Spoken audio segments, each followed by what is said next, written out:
தம்பி என்னம்மா? கடைக்கு போயிட்டு வந்துருப்பா. சரி சரி. ஆமா, என்ன வாங்கணும்? 5 முட்டை வாங்கிட்டு வாப்பா.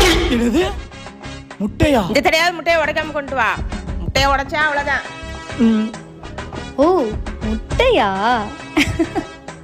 சரிம்மா. சிரிக்கவா செய்ற? இன்னைக்கு பாரு, முட்டையை உடைக்காம எடுத்துட்டு வரேன். பார்க்கலாம் பார்க்கலாம். இந்த முட்டையை மட்டும் உடைக்காம வீட்டுக்கு அப்படியே எடுத்துட்டு போயிடணும். நாய்.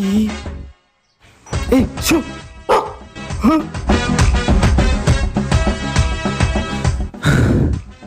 முட்டை எதுவுமே உடையல. மா பார்த்தல, முட்டையை எதுவுமே உடைக்காம எடுத்துட்டு வந்துட்டேன். சரிப்பா, அங்க வச்சிடு. சரி. உடைச்சிட்டியா? மவன அம்மா கிட்ட செத்த. மாமா சாரிமா. ஒண்ணே